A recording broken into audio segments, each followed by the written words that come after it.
women wrestlers aren't getting paid? Why do you do a job? Here's your win. You do any job, and fail is to fucking get paid! of the week. Joe, what is your win of the week? My win of the week, and I can't believe I'm saying this, especially with the person sitting next to me here, it's going to be Triple H. When he shoved Bree into the corner using the table, I was like, I didn't think about the arms, there being a gap. Quit dancing. No way. I'm totally dancing because Triple H is a win. When he slammed her in the corner, I was just like, oh, that looks so painful. And then I realized there was a decent gap for her to be in. But I was like, brutality on women? I can get down on that. Hey, equal rights is equal rights. And again, that's Joe at the FTWpodcast.com. You've been watching too many Havoc matches. Kevin, your win of the week? My win of the week is Dean Ambrose during the Seth Rollins Heath Slater match. That was absolutely hilarious. I mean, he just straight jacks that soda like from some random dude in the front row. Then he's like, "Oh, I got some popcorn too," from some other guy. Then he takes JBL's hat. I mean, come on, it totally fit with his persona. It was hilarious, and Heath Slater got the win. It was quality. It was really entertaining, and it kind of plays into the unpredictability of Dean Ambrose. I thought he did a great job and really sold it. I thought it was awesome. But he totally stole the ideas from Alicia Fox. I mean, she took the potato, Nick, your win of the week? It's got to be Destination X as a whole. TNA did an excellent job with that show, especially with the X Division matches. It's well done. I can't wait to see what's next with the New York tapings. And my auxiliary win has to be Hornswoggle. Just him coming out as Fandango beckons to him. It was simply amazing. The reaction from everybody, Diego, Summer Rae and Layla, El Torito, it was just awesome. And the ensuing standoff after the match when Hornswoggle gets in the ring and they just have a stare down between him and Torito. It was just plain amazing. Ken, your win of the week? My win of the week, ladies and gentlemen, my name is Paul Heyman. I already watched the DVD, and I love, like, whoever makes the documentaries for the WWE is probably one of the best, creative people in regards to making documentaries, but this Paul Heyman one was just simply amazing, and with the interviews with Raven, Gabe Sapolsky, Todd Gordon, all these other guys, I couldn't stop watching it. I literally watched it up until I had to jump in here so I could, join you guys for the FTW podcast. Yeah, I've heard a lot of good things about it so far. I've heard pretty much everyone who has obtained a copy is very, very supportive of it. Some wins of the week from the live chat. We've got the Golden Stardust Brothers, Stephanie's pedigrees to the Breeze, or to the Bellas rather. We also have the X Division qualifier matches, and Slater just slatering all over the main event. Monday Night Slater starring Heath Slater. I will agree with the Heath Slater bit. I thought that was great. That was a shock, and it's nice that WWE can still throw us a curveball every once in a while. That was great. But my real win goes to Destination X as well. I thought it was fantastic. I watched it live. I'm glad. I'm able to finally rewatch those on TV and actually really talk about what happened, because like for the last few weeks I've just had to like bite my tongue every conversation we've had. So all right, let's jump into fails. Joe, your fail of the week? This one came up really quick and fast. Ken, it's documentary. Documentary. I hate you. Documentary. That's how I always pronounced it. Documentary. You knew what I was talking about. Shut up. Maybe I'm in Hazel Park right now because they just legalized marijuana. Well, enjoy. Hey, Joe, I think the oven's on. Yeah, I think the White Castle's open, and so is Sonic. So grab back Let's a hope and pray that no FBI agents are listening to this podcast. Hello, NSA. We know you're listening. Yeah, if they were listening at all, they would have busted us years ago. Kevin, your fail of the week? My fail of the week is Brock Lesnar not showing up to promote SummerSlam. Look, I understand you got contracts or whatever. Brock, just show up for one freaking week. I don't want 10 promos of you and Cena. Show up, get in the ring with Heyman, so he doesn't have to tell us that his client Brock Lesnar beat the Undertaker 800 times. Show up and build the pay-per-view. You know, if you're gonna be a part of it, show up for 1 week. Look, and here's the biggest thing for me.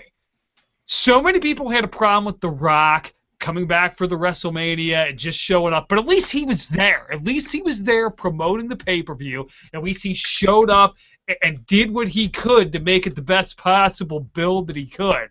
You know, you got Lesnar just phoning it in or whatever. You know, I don't know.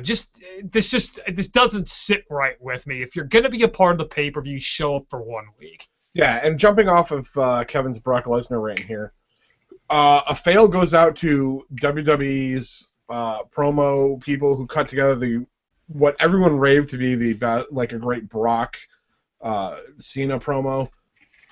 To use that clip of audio and not have Lesnar redo it, where he goes, "I'm gonna leave him in a pool of his blood and pee and puke."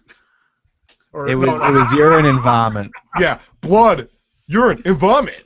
Like, he didn't say it like he said it like he was like a pimply teenager, not like, "I'm gonna leave him in a big pool of his own blood pissing." Well, that's how Brock Lesnar talks, man. Say something stupid. That's his voice, man.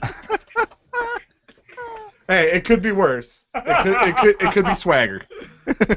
Chicken shit to chicken salad.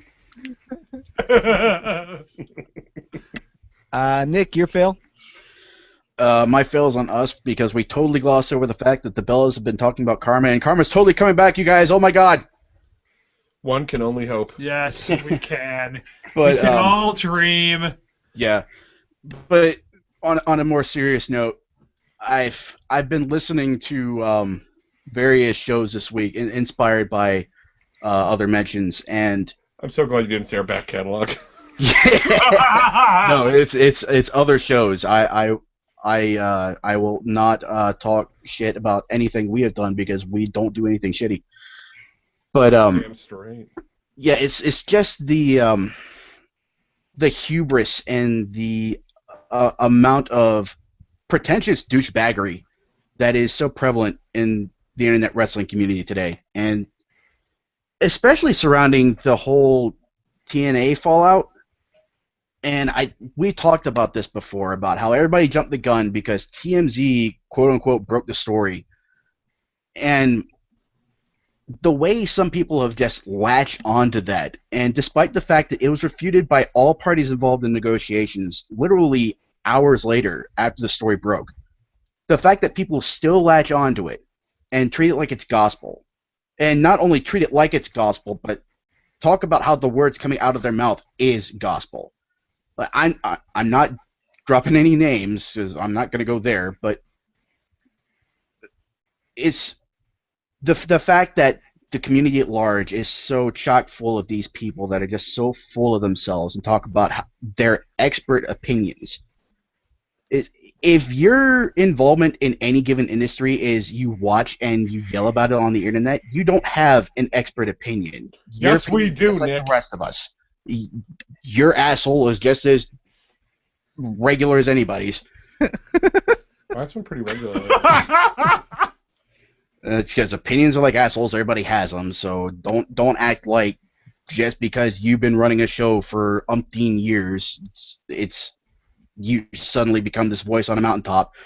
And I'm gonna get off my soapbox before I just totally derail the end of the show. So They're taking their cue from Fox News. yeah. No, and that was always my beef with other podcasts. It just seems like everyone is just super angry and super hateful towards everything that they're watching. Like, why watch wrestling if you're just gonna hate on it?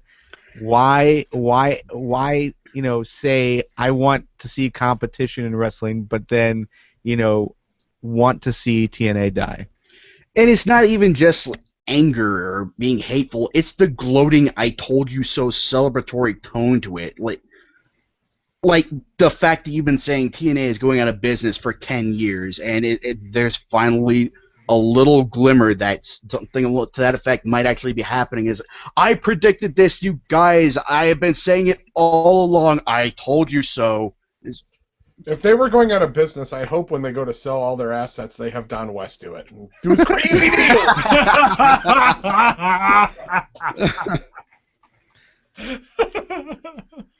All right, there is some small part of me that actually wants to see that. Who wants to buy a 6-sided ring? It's a crazy deal. Rarely used, brand new. $24.95. Ken, what is your fail of the week? Oh gosh. Okay, so I went to the Dearborn ROH tapings, and this was a couple weeks ago, and they had a match, and obviously it kind of lines up for the fact of what the episode 2 was, and it was the Golden Gauntlet for the #1 contendership for Michael Elgin's title. And Jay Lethal's finisher is probably the worst finisher in the history of wrestling. And I'm saying this is worse than the Cobra. This is worse than Sacco. This is worse than literally a poke to the eye. The finger poke of doom. The lethal injection is worse than the finger poke of doom. I have never seen a finisher that relies so much on the opponent to pretty much do the entire thing that it's just annoying, and that's my fail. Canadian Destroyer? No.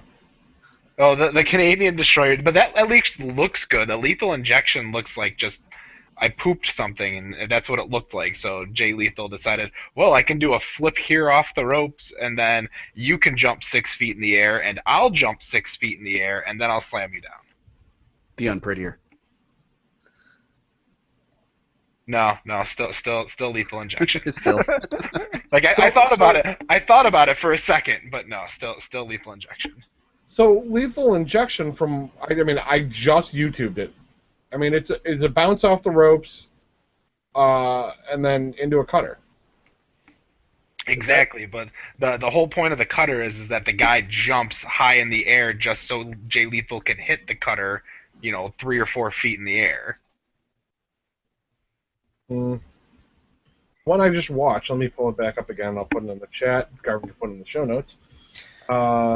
See how I'm giving you work, Garvin? No, I'm pulling it up on YouTube as well. Like I maybe it was just this specific lethal injection, but the one I saw, it's odd, but see, and this one doesn't seem that bad. The guy's actually standing. And yeah, I'm gonna have to look that up because I'm thinking of a different move, and it's kind of confusing because pretty much every signature he has is lethal something. So I may be confusing moves.